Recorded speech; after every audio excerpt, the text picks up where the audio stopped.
just say yes. But make sure you know what you're saying yes to.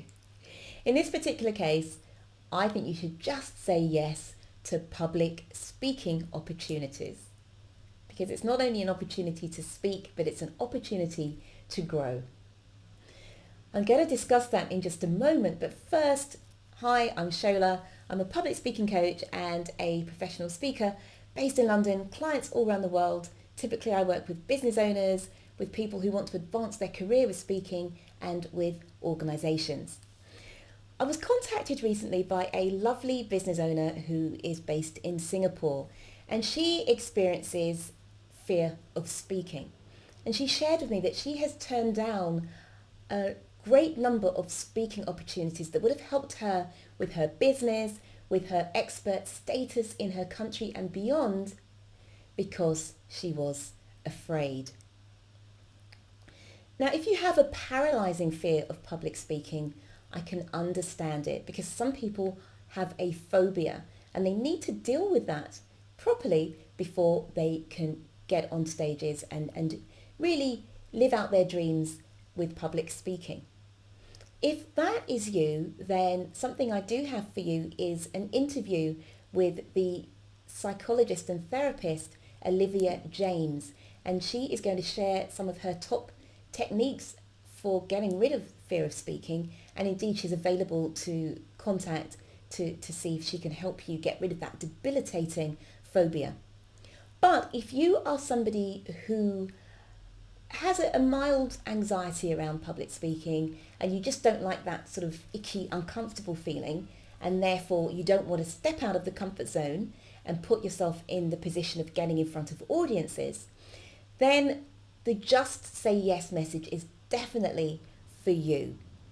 And I want to share with you a story of, obviously I love speaking, I love getting in front of audiences, but sometimes we're all busy, we're tired, we've got too much on our plates, and we think, oh, somebody's asked me to speak, just can't be bothered.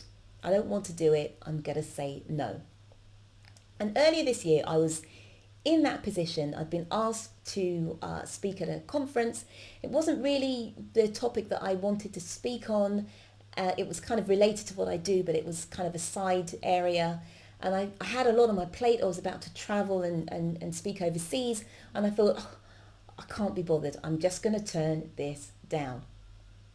But some little voice in me said, Shola, no, don't turn it down. Just say yes. And so I did say yes to this speaking opportunity. And I'm so glad I did. Because the opportunity itself went very well. I got to speak to 100 people. They enjoyed it. But then at the last minute, there was another opportunity at the same conference where somebody couldn't make it and they needed somebody to run a session, to facilitate a session. And they said, can you do that? And I said, yes, I'm going to be there. I may as well step forward and facilitate this session too. So in facilitating that session, I got to make some great new contacts with some people who I'm looking forward to collaborating with going forward.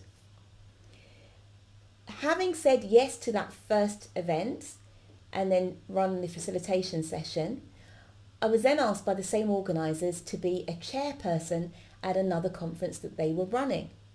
Now, if I hadn't said yes to this first event, I probably wouldn't have been on their radar to be asked to be chair. So I said, okay, I'll be the chairperson at this next event. Being the chair at that event gave me a lot of content to use in blog posts, videos, articles, which was very useful in its own right. In addition to being the chair at that event and getting the content for the blog posts and things, I also met some more contacts and was asked to speak at a conference or two conferences next year as a result of one of the contacts I made. Another person saw me as chairperson and recommended that I chair an event run by her organisation, which is a much larger event and quite high profile as well, which I'm looking forward to doing next year. In addition to those opportunities, by being seen on the programme for that first event, I was approached by two other organisations, one of whom has booked me to speak on their main stage in front of more than 1,000 people. And another has asked me to be the keynote at their organisation conference that's coming up. All of that came from just saying yes to one opportunity.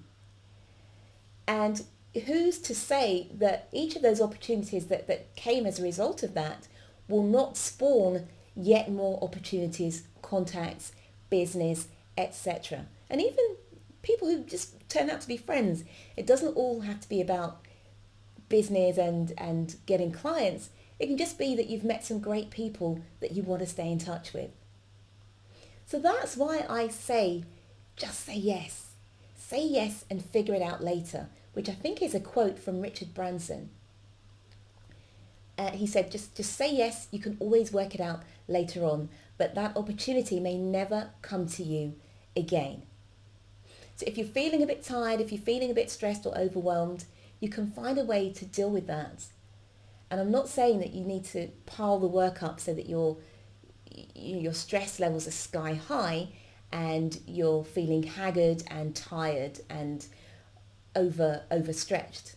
But at the same time, if there are opportunities and you're not quite sure where they could lead to, and you're up for the challenge, then say yes and see what happens next. So that's it from me. Please do not contact me and say, oh, I had this great opportunity and I didn't take it, because that makes my heart contract and go, oh no. So don't do that. Take the opportunity and push through your speaking. It might be to speak in front of a new group. It might be you have to create a new presentation, but take the time and do it. Take these opportunities that come up, unless you know for sure that you don't need that opportunity and you're fine as you are. I hope that helps. Keep speaking. Keep speaking up.